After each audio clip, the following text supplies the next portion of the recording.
suatu arsitektur yang akan kita gunakan nanti. Dan terakhir kita ada case itu untuk menghitung jumlah kendaraan yang lewat berdasarkan apa yang telah kita pelajari sebelumnya.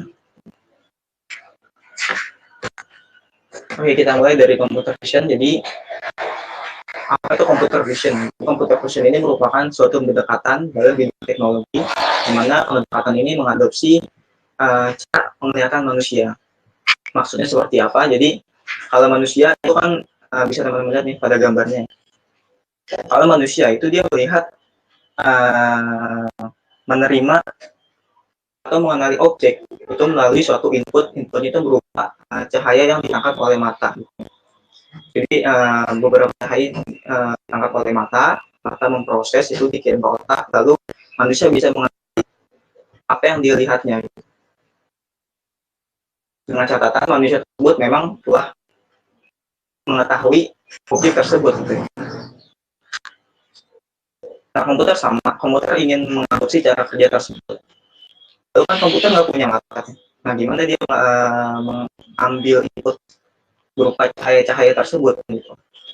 Nah, jadi komputer ini, mata dari manusia ini digantikan dalam komputer diganti oleh suatu device yang dapat menangkap cahaya-cahaya tersebut, itu bisa kamera dan lain sebagainya. Itu nanti diproses dalam komputer dan sehingga nanti komputernya akan mengenali objek tersebut itu berupa objek apa. Contohnya bisa teman-teman lihat yang ada di sebelah kanan, itu salah satu task yang nanti akan kita kerjakan, yaitu object detection. Dimana kalau pada saat ini dia sudah mengetahui komputer objek-objek dapat dalam sebuah image. Bagaimana cara dia mengetahuinya? Nah, cara dia mengetahuinya itu ketika dia mengenali objek tersebut, dia akan memberikan suatu value kepada objek tersebut, yaitu bisa berupa bounding box dan juga kelasnya. Nah, ini akan lebih detail kita membahas object detection selanjutnya. Lalu computer vision ini terbagi dalam beberapa task. Pertama ada yang namanya single object, dan kedua ada yang namanya multiple object. Nah, kalau single object ini dia terbagi lagi menjadi task classification dan classification and localization. Lalu untuk multiple objects itu ada object detection dan instance segmentation. Nah, ini sebenarnya bisa kita pakai semuanya ya dalam suatu task, tapi nanti kita lihat lagi kecocokan atau efisiensi bagaimana kita memilih task yang sesuai dengan task yang kita hadapi gitu. Untuk contohnya teman-teman bisa lihat ada di sebelah kanan di gambar, ini classification, localization, object detection, dan instance segmentation. Kita bahas. Pertama kita akan bahas mengenai classification.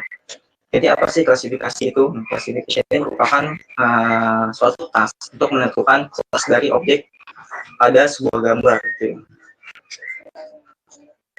Maksudnya seperti apa? Jadi teman-teman bisa lihat ini yang pada image yang ada di slide ya. Jadi ini sebenarnya image ini masih kosong nih sebenarnya, belum ada tulisan cat. Nah, nanti komputer akan mengeluarkan suatu output, di mana output tersebut adalah hasil dari prediksi komputer, hasil dari klasifikasi komputer gitu, untuk menentukan ini sebenarnya objek apa. Gitu. Nah, classification ini sangat cocok digunakan untuk mengklasifikasi single object ya dalam suatu image. Jadi maksudnya seperti apa? Nah, klasifikasi ini adalah lebih cocok digunakan untuk jika kita ingin mengklasifikasikan satu objek saja yang ada pada image tersebut. Contohnya seperti yang ada di slide. Mengapa demikian? Ini bisa terjadi karena classification ini bekerja dengan data yang memang datanya itu nggak dinamis itu. Maksudnya, jadi ketika saya ambil contoh suatu case ya. Jadi misalnya ketika kita ingin mengklasifikasikan dua buah objek aja nih, dua buah objek yaitu kucing, misalnya kucing dan bebek. Nah, kalau kita ingin mengklasifikasikan kucing dan bebek, berarti kita harus mempunyai data berupa semua image yang di dalam terdapat objek kucing dan data berupa image yang di dalamnya terdapat objek bebek. Baru kita bisa kasih kelasnya, kelas kucing dan kelas bebek. Sementara kalau dalam real case-nya si komputer ini disuruh untuk mengklasifikasikan suatu image yang di dalamnya itu terdapat objek kucing dan bebek. Nah, jadi kedua objek ini adalah ada dalam satu image. Nah, kalau begini berarti komputer hanya bisa untuk menebak satu kelas saja yang lebih dominan, yaitu bebek atau kucing. Ya. Berarti kalau kita ingin mengklasifikasikan objek kucing, objek bebek, dan objek kucing dan bebek dalam suatu image, berarti kita harus punya tiga kelas dataset ya, yaitu kelas kucing, kelas bebek, dan kelas kucing dan bebek. Nah, berarti kan ini nggak efisien nih, dimana kita hanya ingin mengklasifikasikan sebenarnya dua kelas aja, tapi kita harus menyediakan tiga kelas dalam dataset kita. Bayangkan gimana kalau dataset ini lebih dari tas kita itu lebih dari 5 kelas misalnya, kan jadi banyak banget. Ini makanya classification ini lebih cocok untuk digunakan pada single object dalam sebuah image. Lalu yang kedua ada classification and localization.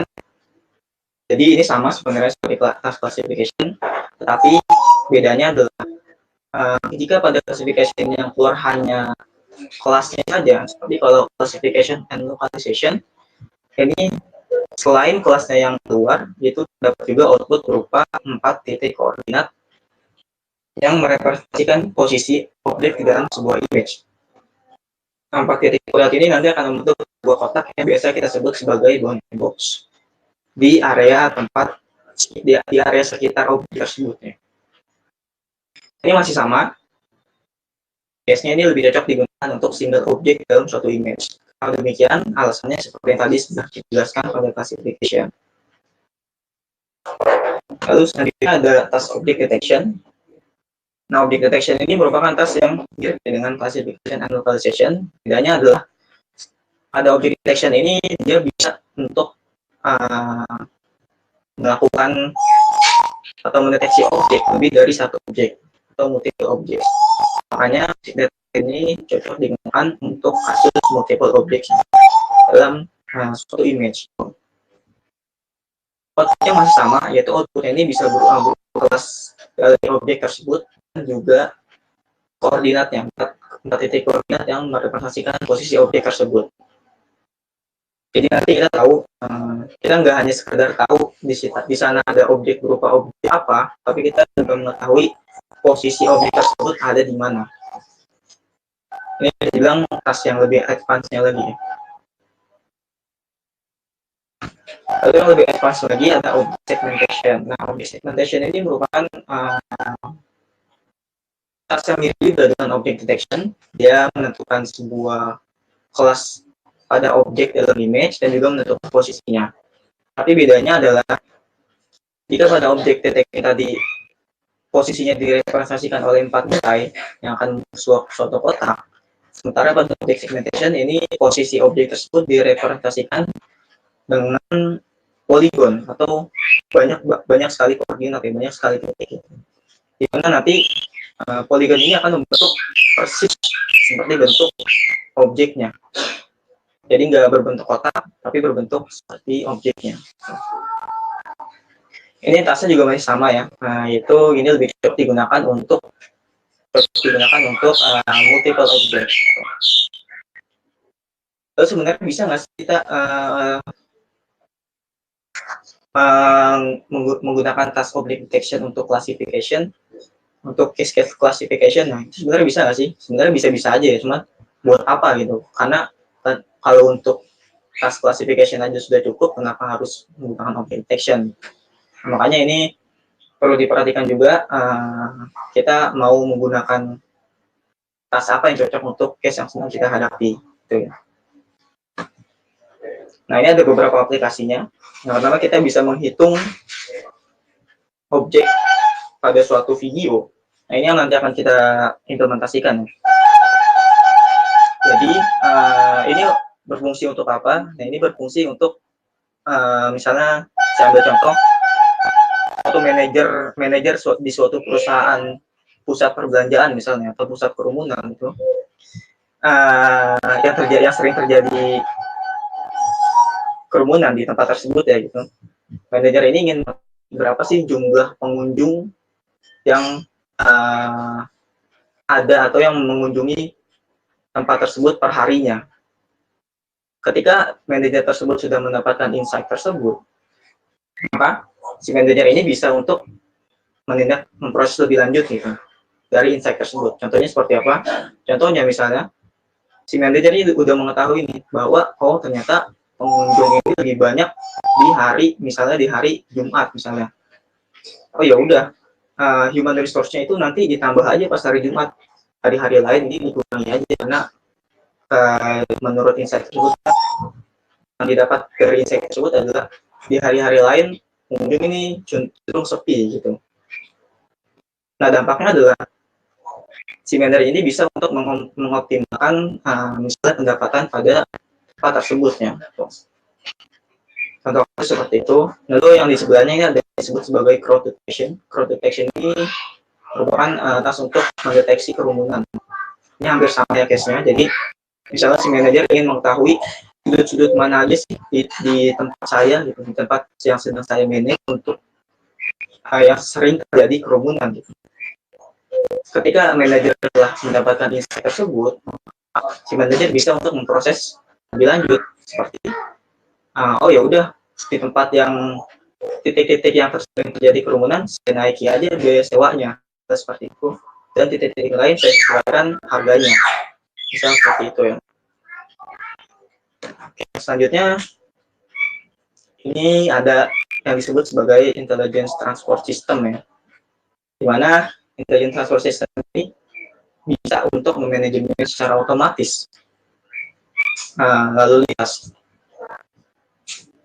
Contohnya seperti apa? Jadi misalnya saya ambil kasus di Indonesia, misalnya di Indonesia kan ini pengendaranya cenderung lebih tidak tertib ketika tidak ada petugas.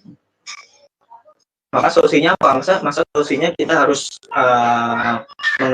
menugaskan si petugas ini selama 24 jam gitu kan nggak mungkin. Nah, ini bisa kita handle menggunakan computer vision ini, intelligent transport system. Nah, nantinya sistem ini bisa untuk mendeteksi pelanggaran-pelanggaran yang terjadi di dalam lalu lintas. Misalnya di yang sebelah kiri atas tadi itu ada mendeteksi pelanggaran marka jalan gitu. Jadi nanti pengendara yang melewati marka jalan atau pengendara yang bergerak secara zigzag gitu ya, misalnya melewati marka jalan yang ada di tengah itu, dia akan terdeteksi sebagai suatu pelanggaran. Dan nantinya karena bounding box-nya ini berubah menjadi merah itu melanggar, dan nantinya si pelanggar ini bisa tercatat nih, nomornya disimpan di save. Lalu kita bisa menggunakan suatu pendekatan lagi namanya OCR itu untuk mengenali karakter apa aja yang ada di plat nomor tersebut. Dampaknya adalah ketika kita mengetahui pelanggar, telah mengetahui plat nomornya, ya berarti telah bisa untuk menindaklanjuti si pelanggar tersebut. Misalnya kita bisa melakukan e-tilang dan sebagainya. Lalu yang sebelah kanannya itu ada untuk mendeteksi kecepatan ya. Nah untuk mendeteksi kecepatan ini sangat penting juga nih, karena secara kasat mata kecepatan ini pelanggarannya itu nggak bisa ini ya dideteksi dengan mata telanjang gitu. Jadi ini sangat diperlukan untuk mendeteksi satu pelanggaran kecepatan kendaraan. Artinya sama juga, itu juga ketika pelanggarannya terdeteksi, maka nomornya akan dikenal gitu ya. Lalu ada ini lebih security nih, bisa diaplikasikan itu kita bisa menggunakan motion detection dan juga kita bisa kombinasikan dengan face recognition. Contohnya ini misalnya pemilik rumah sering meninggalkan rumah dalam keadaan kosong misalnya. Nah nanti ditaruh suatu kamera CCTV gitu yang di dalamnya terdapat suatu sistem gitu untuk mendeteksi adanya gerakan dalam suatu tempat. Ketika ada terdeteksi adanya gerakan, nah nanti otomatis kamera akan merekam dan akan dideteksi wajahnya untuk bisa ditindaklanjuti. Lalu yang terakhir ini ada aplikasinya, yaitu berupa self driving car. self-driving finger ini bisa menggunakan task object segmentation. Kenapa demikian? Ya karena logikanya kalau kita menggunakan object detection itu nanti komputer akan menganggap yang bukan bagian dari objek tersebut menjadi objek tersebut gitu. Nanti jadi obstacle yang harus dilewati oleh mobil itu jadi nggak akurat gitu ya. Tapi kalau menggunakan object segmentation ini kan koordinat atau posisi objeknya itu direpresentasikan oleh poligon yang membentuk persis seperti objek tersebut. Nah ini nanti mobil yang harusnya melewati obstacle ini nanti akan menjadi lebih akurat gitu untuk menghindarinya. Oke, sampai sini mungkin ada pertanyaan terlebih dahulu.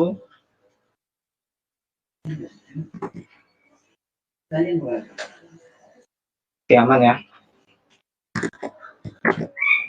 Ini kita akan membahas mengenai image. Nah ini kita akan bahas lebih ke arah fundamental image dan image processing ini seperti apa ya. Karena nanti akan kita implementasi.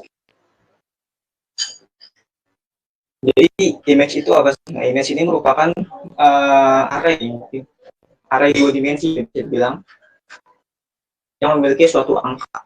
Jadi di mana matriks pada image ini di dalamnya terdapat suatu angka. Matriks ini kita sebut sebagai pixel ya, yang berkisar nilainya itu antara 0 sampai 255. Image ini didefinisikan oleh fungsi matematik yaitu f, x, y, dan x. Dan ini adalah dua koordinat secara horizontal dan vertikal. Jadi secara tak kasat mata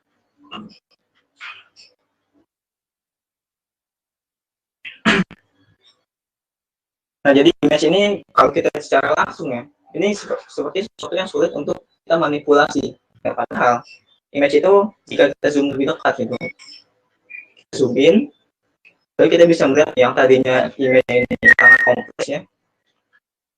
Ini bisa kita lihat semakin kita zoom dia akan semakin buram ya. Semakin buram ini dia terlihat nih kotak-kotak sebagai sesuatu yang membangun image tersebut. Contohnya bisa dilihat pada sebelah kanan ini, di mana misalnya kita memiliki gambar berupa karakter huruf L ya. Di mana huruf L ini kan merupakan suatu image juga nih, image dengan nilai hitam dan putih gitu ya. Kalau kita zoom, oh ternyata image tersebut nih terdiri dari serangkaian nilai atau kotak-kotak. Atau bisa kita sebut sebagai matriks dimensi ya. Di mana matriks dua dimensi ini memiliki sumbu X dan Y. Nah, kalau kita zoom lagi, ternyata kotak-kotak ini tuh memiliki suatu nilai. Nilai ini kita sebut sebagai pixel. Dimana berarti kalau huruf L ini dia terdiri dari 14 kali 14 pixel secara horizontal dan juga 14 pixel secara vertikal. Seperti itu. Nah, kalau kita lihat, ini nilai pixel ini dia merepresentasikan warna atau intensitas cerahan dari image. Contohnya di sini, ini berarti binary image ya. Nah, nanti akan kita bahas lebih lanjut. Nah, sebelumnya singgung sedikit dulu, jadi ini adalah binary image, di mana binary image ini hanya memiliki dua nilai, yaitu 1 dan 0. Di mana 1 ini merepresentasikan nilai intensitas tertinggi atau nilai intensitas cerah, yaitu warna putih. Kalau hitam dia menghasilkan intensitas warna yang atau gelap. Nah, color model pada image processing ini ada beberapa. Pertama, saya highlight sedikit aja. Ada primary color. Di primary color ini terdiri dari 3 channel. 3 channel ini adalah channel red, channel merah, channel green, dan channel blue. Di mana 3 channel ini dia memiliki sama yang memiliki nilai juga. Masing-masing pixelnya ini memiliki nilai juga. Dan nilai itu dari 0 sampai 255 juga. Jadi misalnya kalau pada channel merah, ya kalau dia pixelnya ini memiliki nilai yang rendah, maka dia memiliki intensitas yang redup. Nah, kalau memiliki nilai pixel yang tinggi, maka dia memiliki intensitas warna yang cerah. Jadi semakin, atau sederhananya semakin dia mendekati 255, maka dia warnanya akan semakin merah. Gitu. Begitu juga dengan channel green dan channel blue. Nantinya tiga channel ini akan dikombinasikan gitu, untuk mendapatkan suatu nilai baru. Dimana ini akan membangun suatu image berupa image RGB. Gitu ya. Lalu berikutnya ada secondary colors. Secondary colors ini merupakan turunan ya dari primary colors. Dimana secondary colors ini dia terdiri dari yellow, magenta, dan cyan. Kalau teman-teman lihat di sini, di yang fokus di tengah ini, bisa dilihat ya bahwa kalau primary colors ini dia warnanya putih, dan secondary colors warna hitam. Ini merupakan kebalikan dari primary colors. Jadi secondary colors ini merupakan kebalikan dari primary colors atau turunan keduanya. Ini sama juga, dia memiliki rentang nilai itu antara 0 sampai 255. Nah, ini contohnya nih, masih gambar astronot tadi ya. Jadi kalau kita lihat sebenarnya ini terdiri dari 3 channel nih. Channel R, channel G, dan channel B. Kita channel red, green, dan blue. Nah, nantinya channel ini akan dikombinasikan untuk bisa menghasilkan suatu warna yang baru. Dan dia akan membentuk suatu image RGB. Lalu yang bawahnya ini dia merupakan image grayscale, di mana image grayscale ini dia hanya memiliki satu channel ya. Nah, jadi yang tadinya RGB ini memiliki 3 channel yang dikombinasikan, sementara pada grayscale ini hanya memiliki satu channel. Di mana ini rentang range nilainya juga sama, yaitu dari 0 sampai 255, di mana hal ini dia merepresentasikan nilai atau warna redup ya, dan 255 yang memiliki intensitas warna yang cerah atau warna putih. Lalu nanti selanjutnya ada binary colors. Binary colors yang tadi kita bahas sebelumnya, dia hanya memiliki 2 nilai, yaitu 1 atau 0.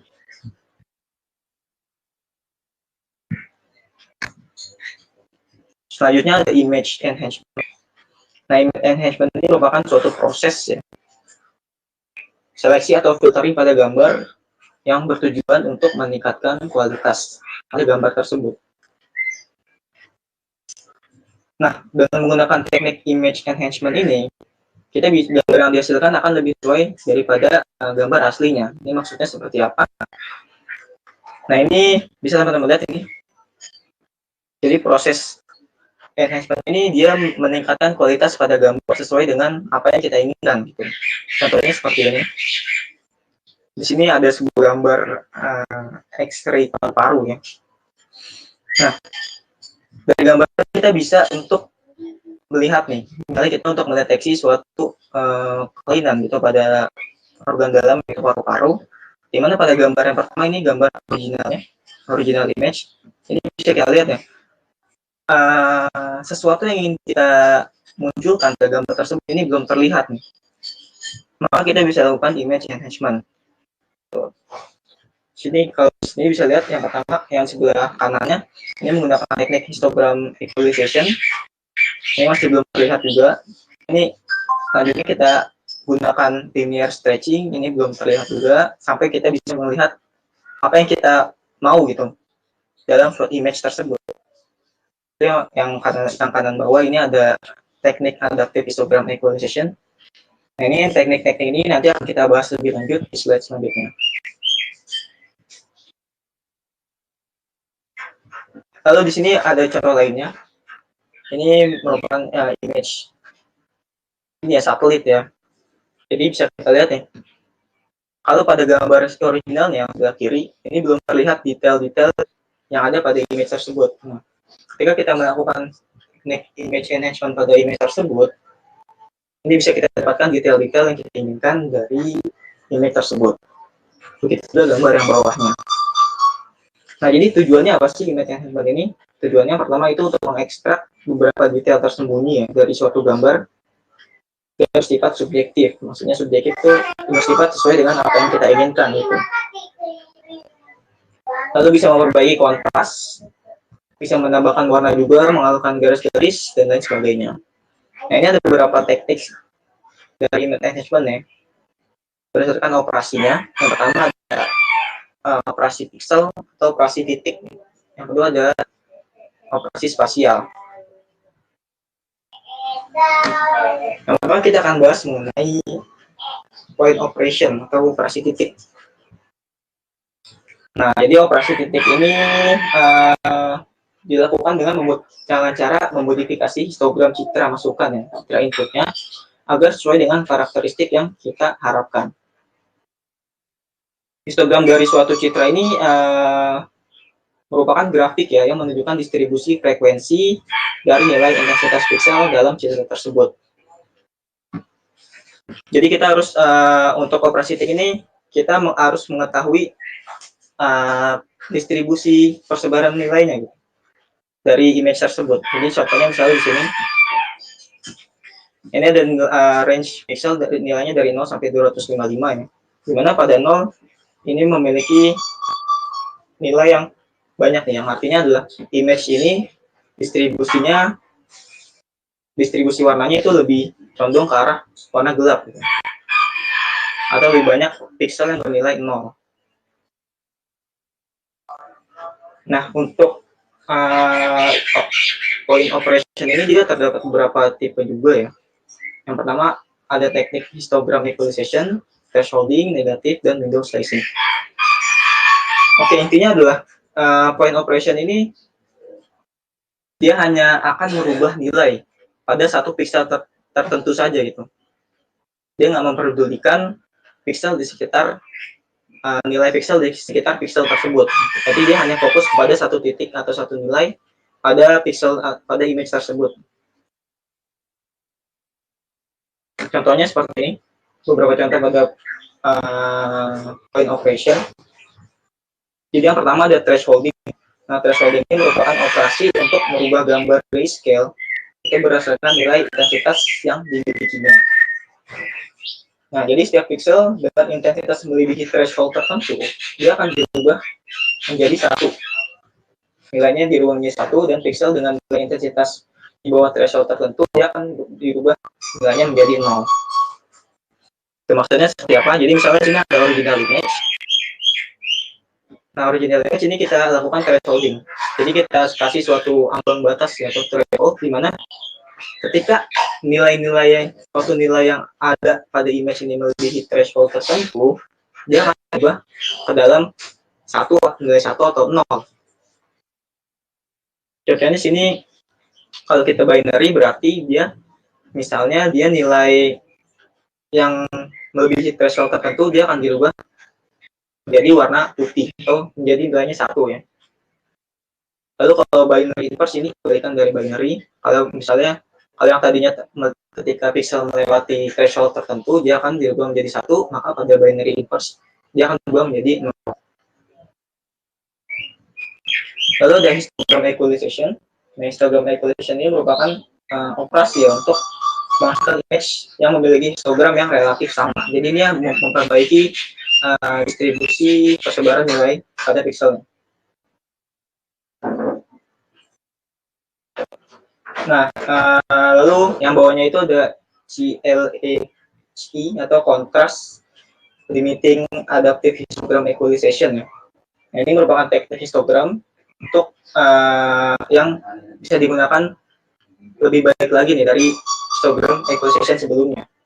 Karena pada teknik ini dia juga memperhatikan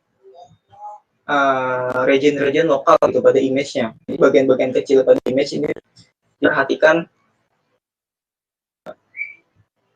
untuk dirubah nilainya seperti itu.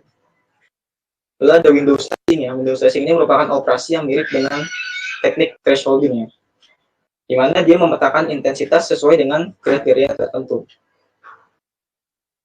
Jadi misalnya pada pixel dengan intensitas pada range A sampai range B ini akan dipetakan ke target nilai tertentu.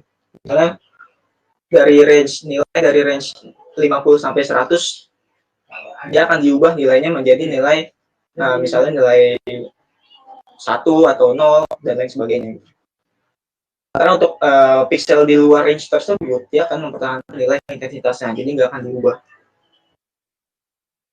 Lalu ada negatif.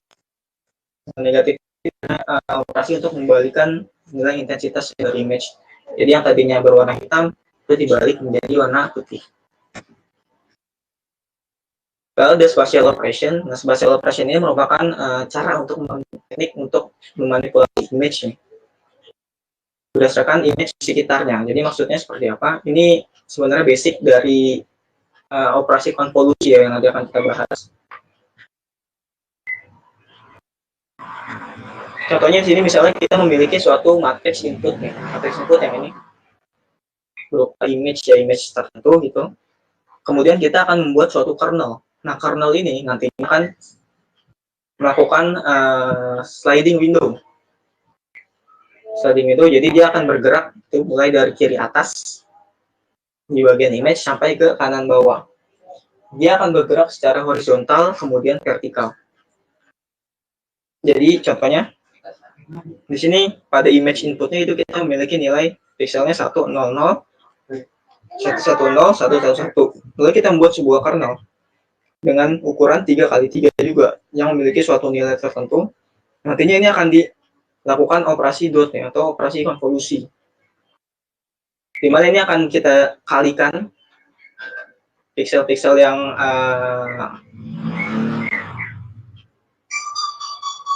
pixel-pixel yang tumpang tindih itu akan dikalikan ya satu sama lain, lalu kemudian pixel pada area tersebut hasilnya akan dijumlahkan. Ini contohnya kalau kita hitung misalnya 1 kali 1, 1, 0 kali 0, 0, 0 kali 1, 0, 1 kali 0, 0, 1 kali 1, 1, 0 kali 0, 0, 1 kali 1, 1, 1 kali 0, 0, dan 1 kali 1, 1. Berarti yang nilainya 1 ada 4 nih, maka ini yang nilainya 1 tadi, ini dijumlahkan, maka diletakkan di hasilnya di suatu yang kita sebut sebagai fitur map nantinya. Lalu dia setelah dia melakukan operasi pada region tersebut, dia akan bergeser sebanyak yang telah kita tentukan atau yang kita sebut sebagai stride-nya, yaitu parameter dari konvolusi. Dia akan bergeser sebanyak sekian pixel gitu ke arah kanan sampai mentok, lalu dia akan ke bawah. Ini akan lebih jelasnya nanti akan kita bahas di slide selanjutnya. Lalu salah satu contoh dari spatial operation ini ada yang disebut sebagai morphological processing. Jadi morphological processing ini merupakan teknik image enhancement gitu yang berkaitan erat dengan bentuk dari objek. Maksudnya seperti apa? Jadi teknik dasar ini ada dua ya, dibagi dua, yaitu ada erosi dan ada dilasi. Di mana erosi ini bertujuan untuk mengikis nilai yang ada pada image, nilai pixel dikikis menjadi lebih ke arah yang redup atau gelap. Sementara pada dilasi sebaliknya, dilasi ini dia merubah pixel itu menjadi lebih tebal ya, jadi lebih banyak warna yang cerah nantinya. Ini contohnya ya. Erosi ini dia bekerja dengan cara di sini contohnya nih, pada gambar GIF-nya bisa dilihat ya. Di sini kita memiliki suatu image input misalnya dengan bentuk seperti ini. Lalu kita sediakan kernel untuk dilakukan nanti sliding window pada image inputnya. Nantinya erosi ini semua nilai yang di bawah, itu yang paling bawah,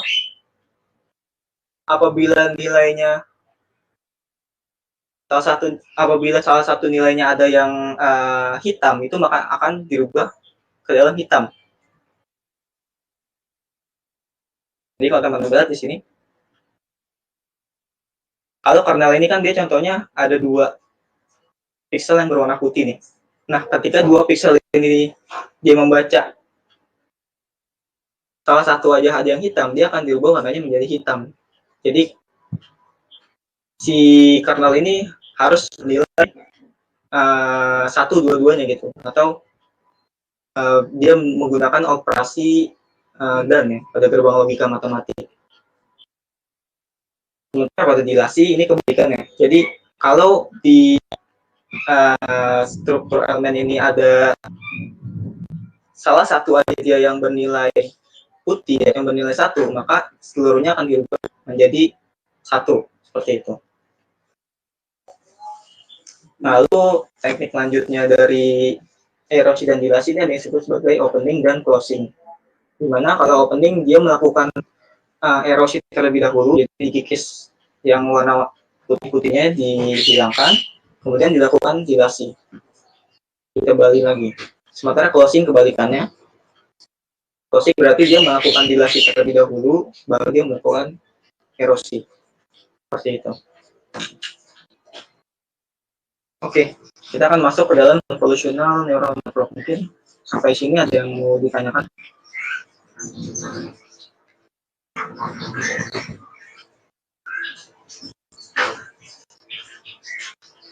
Oke, itu aja ya. Lanjut, yang pertama kita akan bahas mengenai deep learning. Jadi apa itu deep learning? Deep learning ini merupakan suatu arsitektur yang untuk bisa kita mengenali suatu pattern tertentu dari data. Nah, deep learning dia memiliki 3 buah layer. Yang pertama disebut sebagai input layer, hidden layer, dan output layer.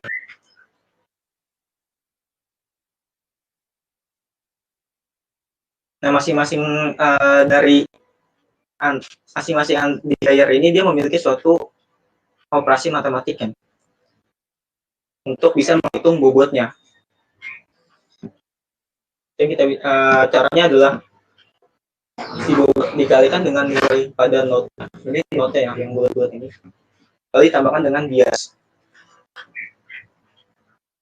Nah, pada deep learning juga terdapat sesuatu yang disebut sebagai fungsi aktivasi. Ya, di sini ada beberapa fungsi aktivasi. Pertama ada sigmoid bipolar, linear, value, dan lain sebagainya. Nah, ini disesuaikan dengan case yang akan nanti kita hadapi.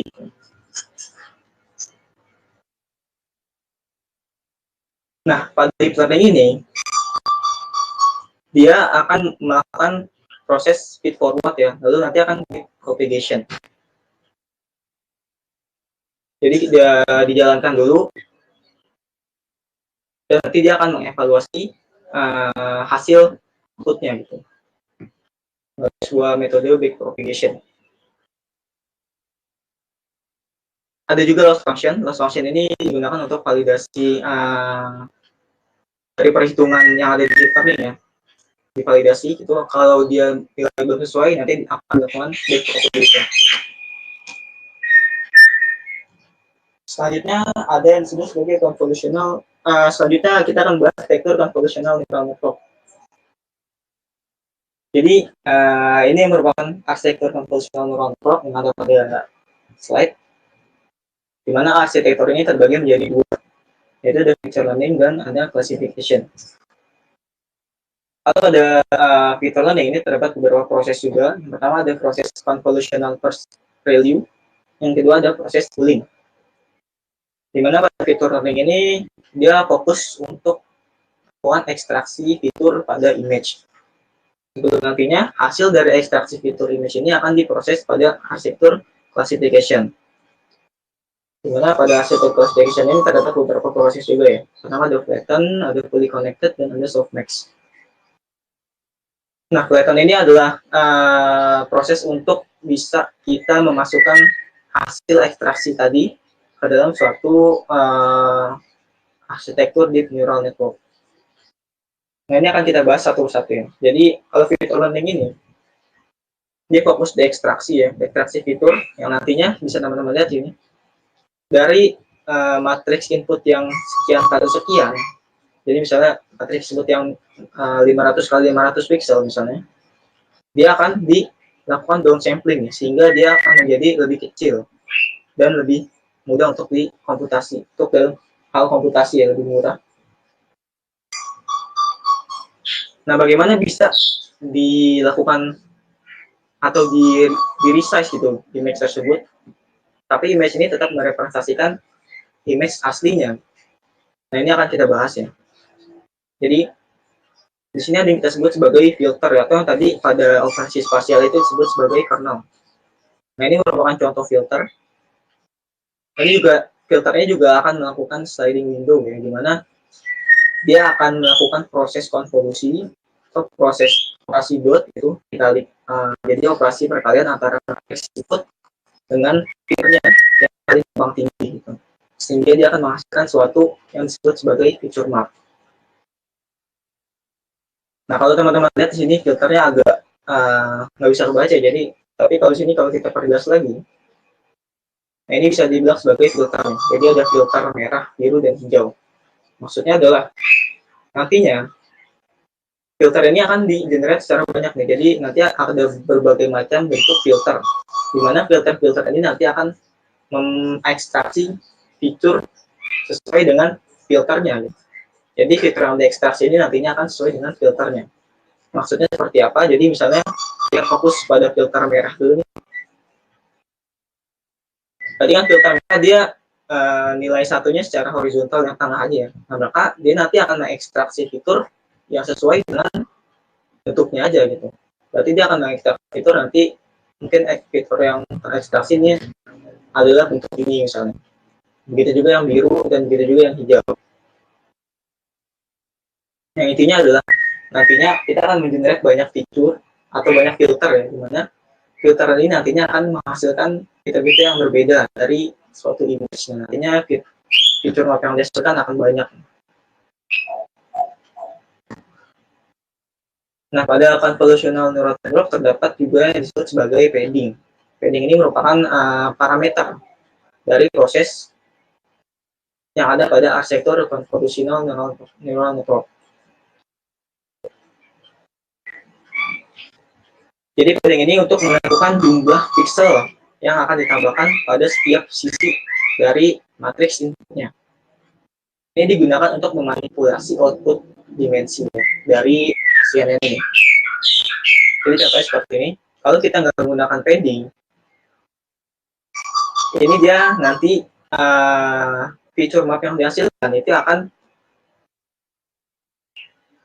mengikuti filternya. Jadi nanti akan dimensi yang berkurang itu akan banyak gitu, akan banyak dimensi yang berkurang dari matriks aslinya. Sementara kalau kita menggunakan padding seperti ini, jadi nanti fitur map yang dihasilkan itu nggak akan jauh berbeda gitu dari matriks inputnya. Jadi intinya adalah ini padding ini digunakan untuk manipulasi dimensi ya, input dimensi dari CNN. Lalu ada stride ini parameter keduanya dari convolutional neural network. Jadi stride ini merupakan parameter untuk menentukan jumlah filter yang bergeser. Nah, ini pergeseran filter ini ditentukan oleh nilai dari stride ini. Jadi kalau kita atur stride-nya ini 1, maka dia akan bergeser 1 secara horizontal, kemudian sampai mentok, dia akan bergeser 1 ke arah vertikal. Lalu kalau kita set nilainya menjadi 2, ini berarti dia bergeser 2 pixel secara horizontal, lalu 2 pixel secara vertikal. Seperti itu. Nah, ini bagaimana CNN bekerja ya. Jadi di sini kita memiliki satu matriks input yang berwarna hijau, lalu kita memiliki suatu filter atau suatu kanal dengan nilai tertentu juga. Nantinya di mana ini akan kita lakukan proses konvolusi di sini. Oke, jadi di filter ini atau kernel ini dia akan diletakkan pertama di kiri atas dari matriks input. Nah, nilai yang bertumpang tindih ini akan dikalikan, lalu hasil dari perkalian ini akan dijumlahkan. Jadi contohnya di sini seperti operasi spasial tadi ya.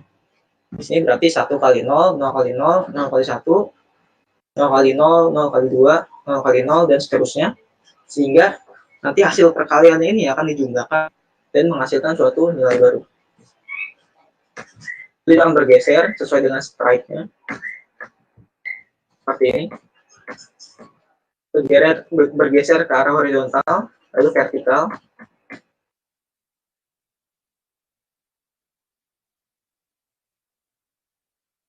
Hingga kita akan mendapatkan suatu yang disebut sebagai fitur map. atau hasil dari proses konvolusi.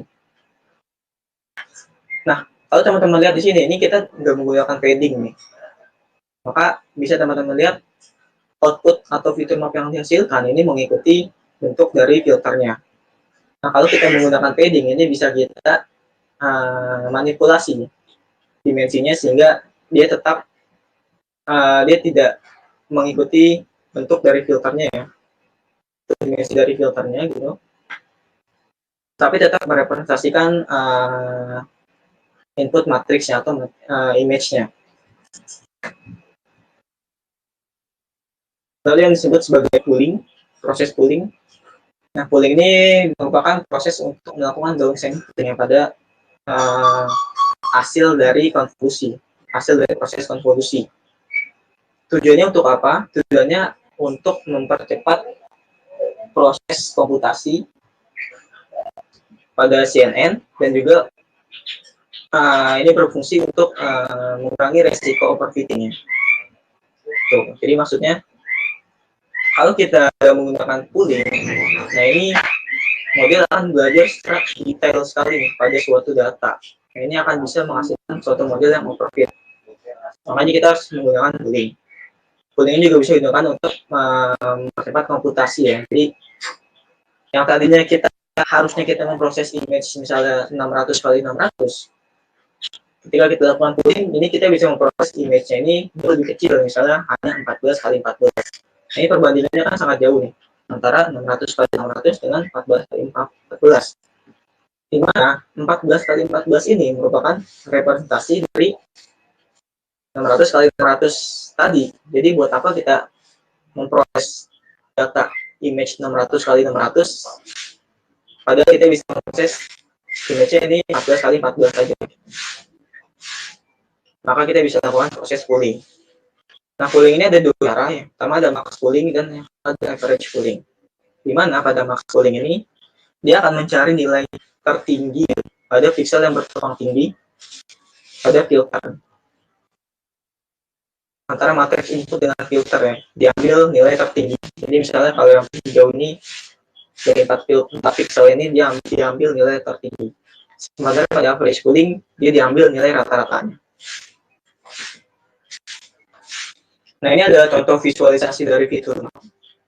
Dimana pada fitur map ini bisa teman-teman lihat di sini. Saya melakukan proses konvolusi pada gambar kucing. Di sini saya melakukan konvolusi plus pooling ini sebanyak 5 kali. Nah, kalau kita bisa lihat secara visual pada proses konvolusi plus pooling yang pertama, ini masih kita bisa pahami secara visual.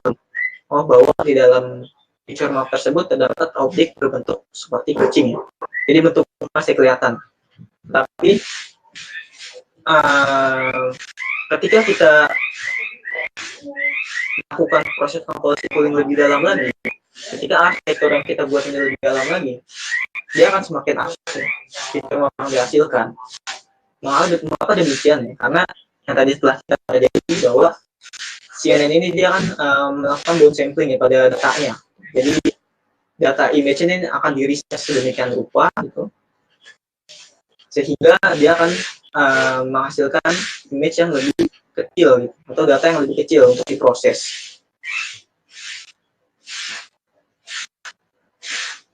Sehingga kalau kita lihat secara visual ya pada konvolusi plus pooling yang kelima ini udah nggak bisa kita pahami bentuknya seperti apa, karena dia hanya terdiri dari titik-titik.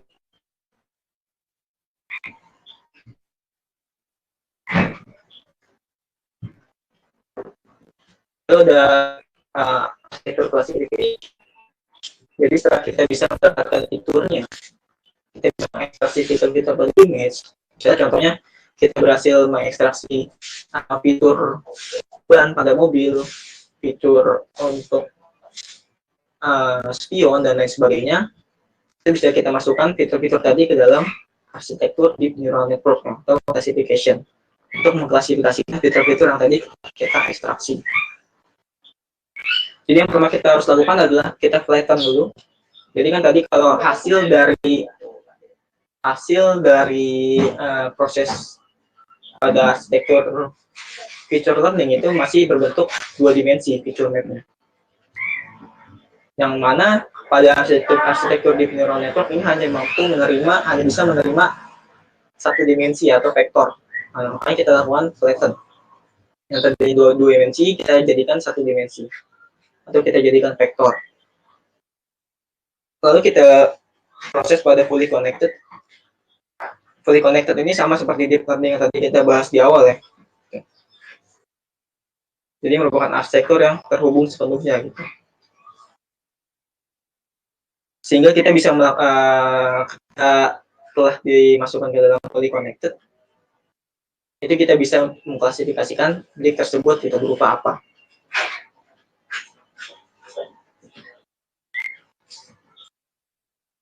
Nah, ada vehicle counting ya.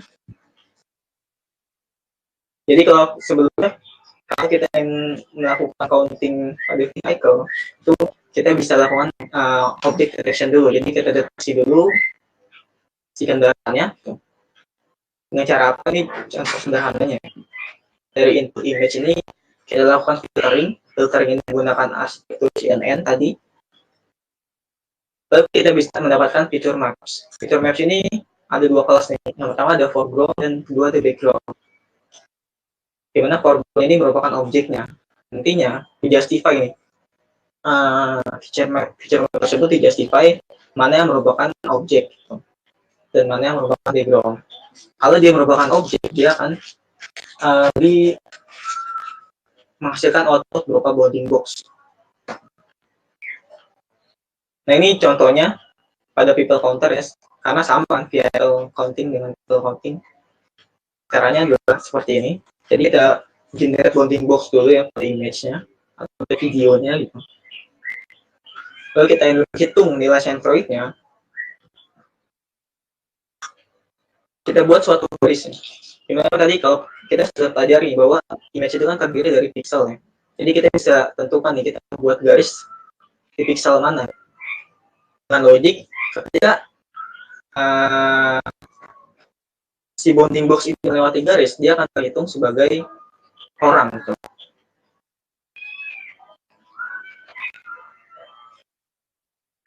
Ya, sebenarnya seperti itu. Oke, sekian untuk materinya. Mungkin ada yang mau ditanyakan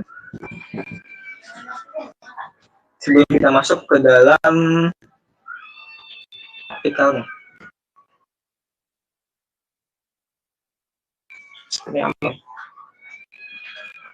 Oke, kita masuk ke artikel. Di sini saya menggunakan Google Colab. Jadi kalau teman-teman yang belum tahu, Google Colab ini merupakan platform dari Google itu untuk bisa kita lakukan. Jadi kita bisa menggunakan research dari Google. Ada GPU, ada TPU, kita bisa gunakan gitu, dari Google Colab ini. Ini berbasis notebook, jadi nanti kita akan mengeksekusi kode kita cell by cell.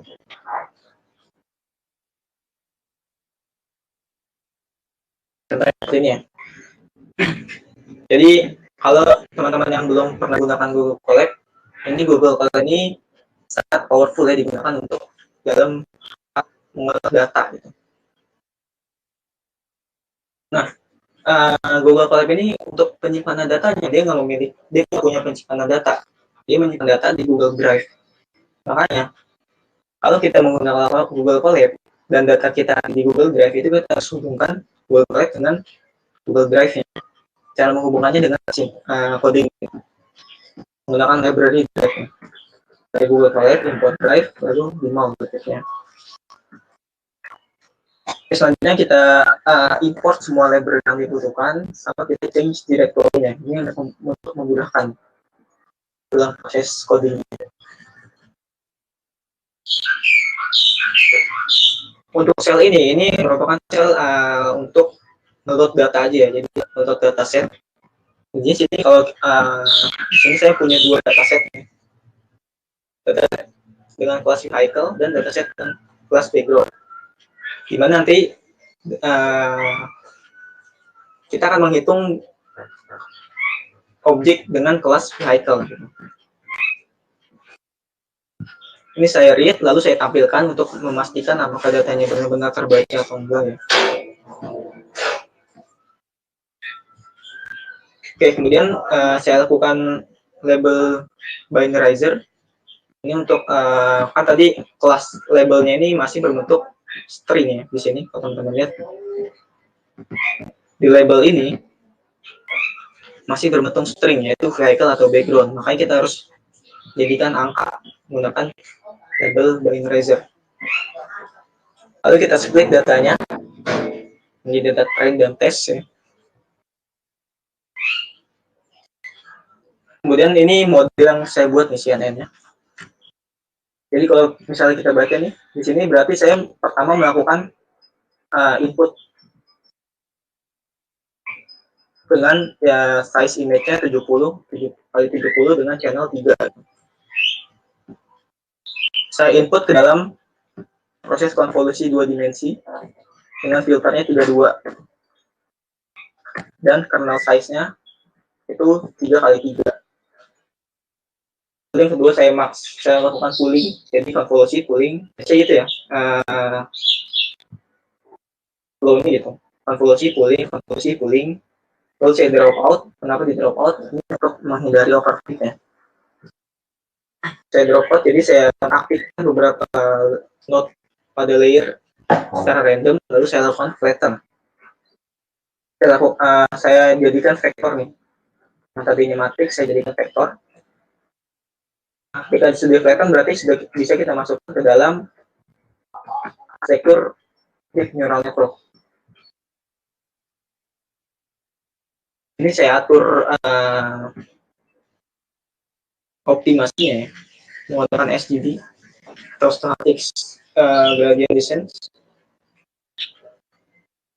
Dengan lossnya ini menggunakan binary cross entropy. Kenapa demikian? Karena kita hanya ingin mengklasifikasikan 2 kelas saja. Jadi ini cocok menggunakan binary. Kalau lebih dari 2 kelas gimana? Kalau lebih dari 2 kelas biasanya loss ini menggunakan categorical cross entropy.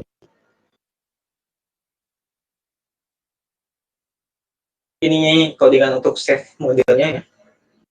Lalu saya lakukan training di sini. Save it model datanya. Maka ini hasil dari proses training ya. Saya mendapatkan akurasi sebesar 94%. Ketika saya munculkan grafiknya, ini sebenarnya nggak terlalu bagus ya hasil dari modelnya. Ini karena teman-teman bisa lihat, ini grafik dari validasi loss validation dan lossnya ini berpotongan gitu. Jadi ini bisa disebut sebagai model overfit sebenarnya. Lalu di sini saya load modelnya dan saya lakukan evaluasi model sini. Dimana pada kelas 0 atau kelas background saya mendapatkan akurasi F1 score-nya sebesar 95%, pada kelas 1 95%. Lalu saya tampilkan confusion matrix-nya. Jadi di sini saya salah untuk menebak kelas 0 itu sebanyak 5 kali, dan saya salah untuk menebak kelas 1 ini sebanyak 11 kali. Oke, kemudian ketika kita telah mendapatkan model, kita bisa melakukan inference pada model tersebut.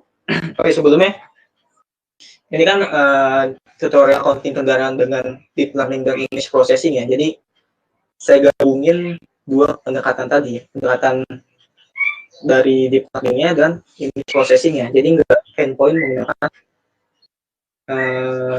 deep learning. Jadi nggak end-to-end menggunakan deep learning gitu ya.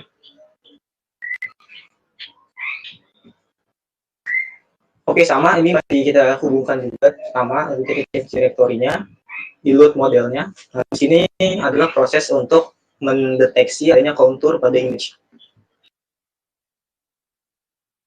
Caranya seperti apa? Jadi di sini saya gunakan library OpenCV ya. Jadi saya menggunakan suatu template. Template ini digunakan untuk membandingkan apakah dalam frame tertentu ini ada objek atau enggak. Jadi sesuatu yang bergerak yang nilainya berbeda dengan template, itu bisa dianggap sebagai objek.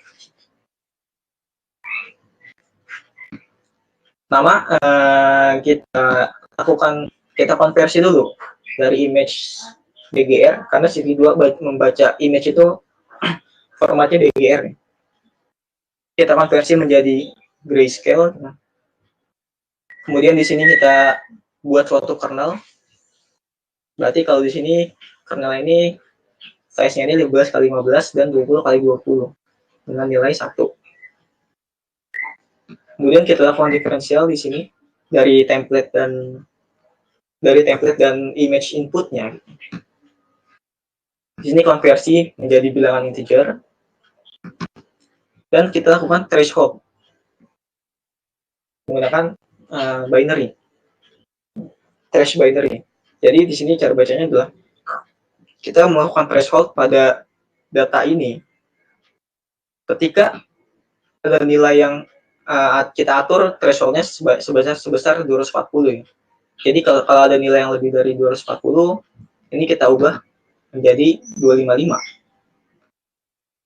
Lalu sini kita lakukan dilasi dan erosi. Oke, untuk lebih jelasnya bisa dilihat sini. Ini dari gambar image inputnya gitu. Kita lakukan thresholding sehingga seperti ini bentuknya. Nah, ini kan kita hanya mau mengambil nilai yang hitam aja nih. Jadi kita bisa hapus sebenarnya nilai-nilai yang nggak perlu di sini ya. Maka kita lakukan tadi proses dilasi. Kenapa dilasi? Karena dilasi kan dia menebalkan ya. Jadi dia lebih ke arah mencerahkan gitu. Dan di sini saya menggunakan thresh binary. Kalau saya menggunakan thresh binary inverse, maka yang harus dilakukan pertama adalah erosi. Jadi tujuannya saya ingin menghilangkan nih noise-noise yang ada di sini. Lalu saya mau tebalkan lagi menggunakan erosi. Di sini. Sehingga ketika saya sudah mendapatkan image ini, saya deteksi konturnya dengan CV2 juga pakai fungsi find contour. Ini bisa kita dapat konturnya, lalu kita buat bounding box-nya. Dengan catatan konturnya ini harus lebih dari 3.500 pixel. Nah, berarti kalau kita sudah mendapatkan mobilnya, ini bisa kita lakukan klasifikasi pada data tersebut. Jadi ketika sudah ada bounding box ini, kita crop, lalu kita tembak ke model. Nah, ini contohnya. Di sini saya menggunakan data video ya, karena kita menghitung kendaraan kan. Jadi sebenarnya sama kan proses image dan video itu. Yang perlu digarisbawahi adalah kan bahwa video ini merupakan kumpulan gambar statis ya, yang ditembakkan secara dinamis gitu, sehingga dia menghasilkan suatu visualisasi yang lebih dinamis gitu, bisa lebih dilihat oleh mata. Nah, kalau kita telah memproses video, berarti kita tinggal aja frame by frame gitu. Jadi yang nanti akan kita proses bukan image tapi frame-frame pada video ini. Atau bisa sebagai image juga ya kan, frame-nya cuma untuk video aja, dalam video. Nah, ini dia proses dengan perlakuan yang sama dengan yang di atas tadi ya. Frame by frame-nya gitu. Lalu didapatkan konturnya. Di sini adalah proses untuk crop image-nya. Di crop berdasarkan bounding box-nya. Jadi nanti ditembak ke model hanya gambar ini aja.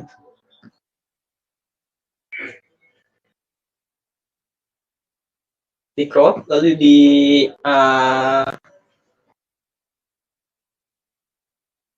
sini dipredict pakai modelnya untuk menentukan kelasnya ya, title atau background. Nah, di sini adalah proses untuk mencari nilai centroidnya.